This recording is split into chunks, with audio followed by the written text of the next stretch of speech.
Hello, everyone. I'm Simon Bedros. It's such an honor to be invited as a speaker at this event. So for those who don't know me, I'm a strategic sales and marketing consultant. I'm a CEO of a startup, and I'm also an author.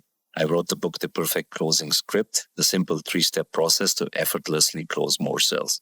So you could get my book here if you're interested. So the topic I'm going to be talking about today is active listening, the power of the simplest yet least used tool in closing sales. So as the event suggests, we're going to be talking about something that's simple but not obvious. In this case, it's also simple but also least used and maybe also not obvious. So I want to talk about this crucial strategy that people could use to drastically improve their sales. So here's the speaking outline. So I'm going to be talking about James' story. James is a client of mine. The epidemic of listening to respond, the power of active listening in sales, the role of self in active listening, shifting mindsets from responding to understanding, transcript of sales conversation.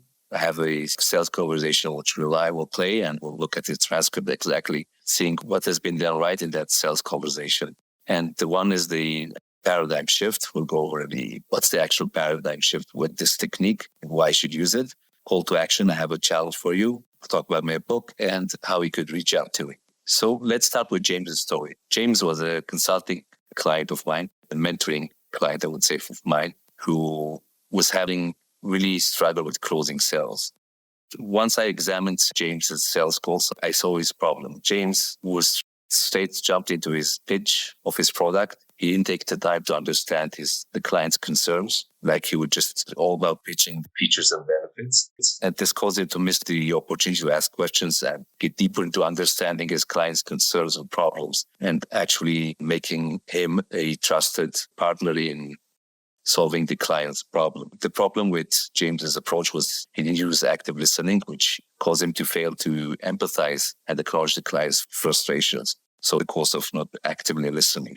So that's the main problem with James's approach. So once I listened to his sales calls, I found out that he wasn't using active listening. He was just about talking and pitching his product. He wasn't about truly understanding the client. And that's the most common problem we're going to talk about. So that's the epidemic of today in sales calls. So people in our fast-paced world are focused on quick solution, rapid responses, lead to lack of true active listening.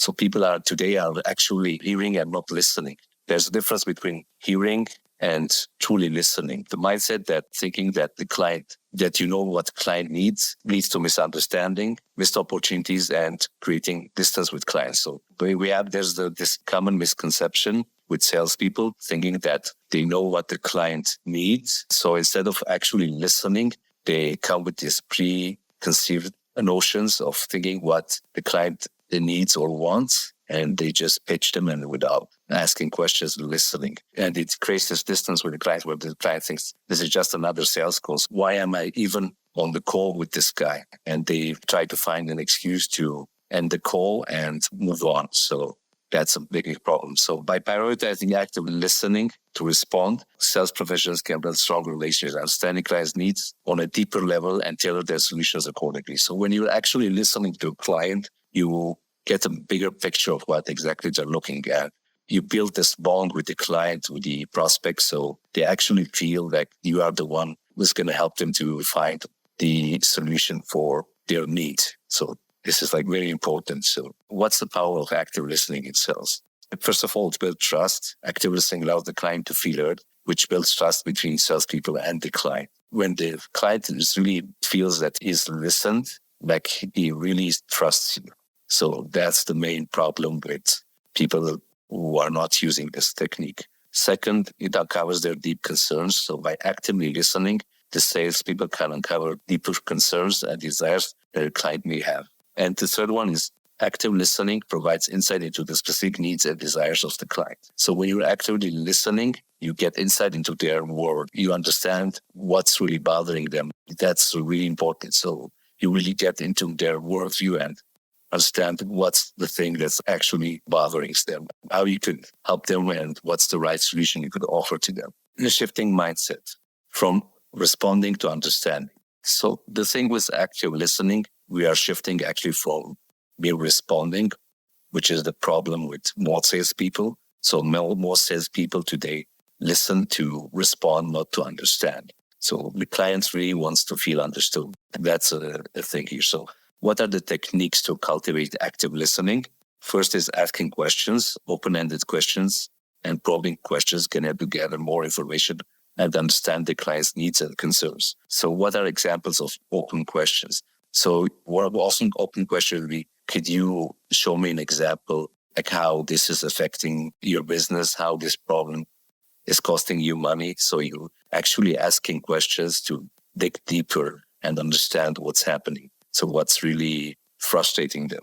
The second active listening technique that we're going to use is paraphrasing. Paraphrasing is summarizing and restating the client's statement to demonstrate your understanding and ensure clarity. So basically saying what the client is saying in a different way. So you're not using the exact wording. You're just repeating back to them what they're saying. Echoing is similar to paraphrasing, but it's actually using the same words, probably asking a question to confirm using their language. So let's say the client mentions they have the integration problem. So you have an integration problem. So that's you're asking to confirm. So using echoing language, they're basically using the same wording, the same language. The last one I would say is confirmational empathy. So show empathy by acknowledging and validating the client's experience. To use confirmational empathy, you're going to be using words like I see, I understand, I feel how you feel. You occasionally could use also body language like nodding, making your head like this. So while the client is speaking, that's the way you could use this technique. And another thing which I overlooked here is that you could also add to active listening is taking notes. So when the client is talking and saying something important, when the client talks about distance so-and-so is a problem, it sounds interesting. So let me take a note of that. So when the client sees that you're actually paying attention and taking note, your active listening skills, you're really showing the client that you're here to understand them. You're not here to sell them something. This is what clients are looking for nowadays. So people are fed up of being sold left and right products and services, and everybody is trying to make money off of them, and nobody is really trying to develop them. So the thing is, with active listening, you avoid the urge to respond too quickly. So when you're active listening, you allow clients to fully express themselves without interruption, creating a safe space for them to share their thoughts and concerns. Use active listening as a tool to reflect on what the client has said before responding rather than hastily jumping to the next one. So that's a main problem. So they're basically jumping to the next point without actually having the clients say what they have to say, and they just want to get on with the conversation. So by giving the client time to speak and process their thoughts, they feel valued and understood. So when you actually give the client to talk and express themselves and say what they have to say, they really feel valued and understood. And the last one is recognize and come back with turn which to respond. So whenever there is something like you're ready to go your turn, ask a question or use one of the other techniques we outlined here, then you go forward. So take your time and then have your take. So the role of silence in active listening. It allows clients to fully express themselves without interruption, as we said. How silence can make the client feel valued and understood. So when you give them the silence, you don't immediately respond, the client feels more valued and understood because you have actually taken the time to listen to them and we didn't interrupt them. Silence also can be a tool to reflect and then respond. So rather than hastily jumping to the next point, you could take your time to reflect and then you respond to the client. So here, let's take an example of a sales conversation. I'm just asking you here to recognize where active listening is used. So let's listen to the sales conversation here. Hi, Pat. Thank you for taking the time to speak with me today. How can I assist you in your search for a new software solution? Pat. Hi, Alex. We've been having some issues with our current system, especially when it comes to integration with other tools we use. I was told your product might be a solution. Alex. Integration issues, you said? Pat. Yes, exactly. Every time we try to integrate a new tool, it becomes a whole ordeal. Alex. Can you elaborate on the specific challenges you've faced during these integrations? Pat. Well, the data doesn't sync properly across platforms. We've lost information in the process, and it's quite frustrating. Alex. I understand. So, you were facing data syncing issues and have even lost valuable information when trying to integrate new tools. That must be challenging for your operations. Pat. Absolutely. It hinders our efficiency and costs us both time and money. Alex. Besides integration, are there any other concerns or requirements you have for a new software solution? Pat. Yes. The user interface in our current system isn't very intuitive. We need something more user-friendly. Alex, user-friendliness is crucial. Our software is designed to be both intuitive and compatible with various tools. I believe it can address the challenges you've mentioned. How about we set up a demo so you can see firsthand? Pat, that sounds great. I'd love to see how your system can make our processes smoother. Alex, perfect. Let's schedule that. And Pat, thank you for sharing those concerns in detail. It helps us offer you the best solution for your need. Here we had an example, active listening we used to engage the client and get the next meetings. That's how we move a real sales conversation forward. And here the client really felt that Alex, the salesperson in this conversation, really was here to understand him and listen to him. So I'm going to go about in the transcript, and we're going to go over the exactly which techniques was used and when. So the conversation basically starts with Alex, the salesperson. He says, prospective customer Pat. So this is the prospect Pat. So Alex starts by, hi Pat, how can I assist you in your search for a new software solution? Pat talks here. We've been having some issues with our current system, especially when it comes to integration. Alex here is using echoing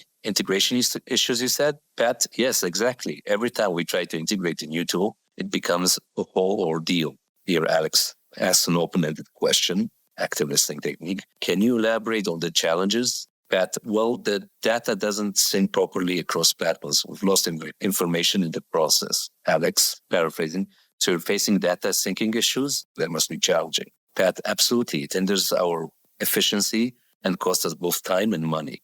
Alex asks a probing question. Your active listening technique again used. Besides integration, are there any other concerns or requirements you have for a new software solution? Yes, the user interface in our current system isn't very intuitive. We need something more user-friendly. Here, Alex is using, again, echoing. So user-friendliness is crucial. Our software is designed to be both intuitive and compatible with various tools. I believe it can address the challenges you mentioned. How about we set up a demo so we can see firsthand? That sounds great. I would love to hear more about this and makes our system more smoother. Alex, perfect. Let's schedule. Pat, thank you for sharing the concern. Detail helps us offer the best solution for your needs. So here we have a perfect conversation between Alex and the prospect. So as you see, Alex is doing everything correctly. So first of all, he's using the active listening technique of echoing, open-ended question, paraphrasing, and then he's using a probing question. So this is a brief example of how to use active listening in your sales conversations. So the paradigm shift, the benefits of active listening, as we said, it builds trust and rapport with the client. It helps uncover the client's needs and pain points, allows for better problem solving and solution development. So when you're actively listening, you understand really what the client needs, so you can offer them the best solution possible.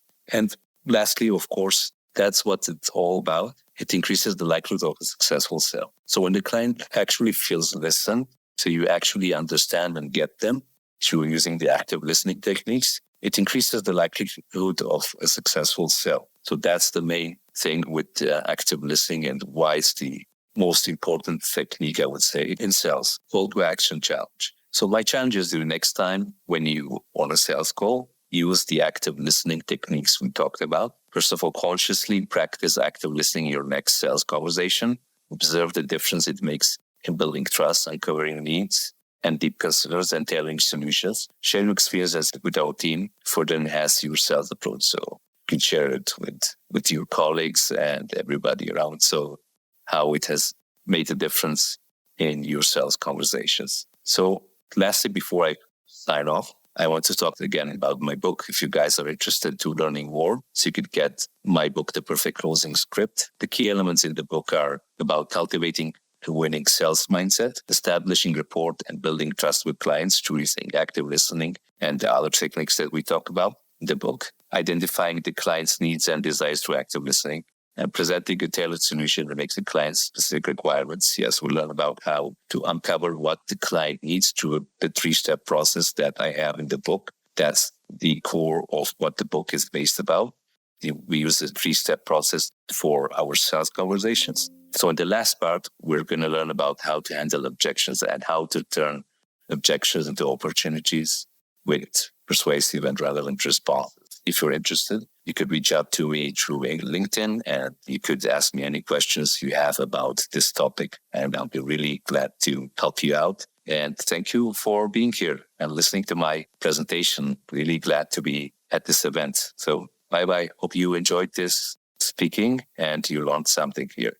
Have a good day. Bye-bye.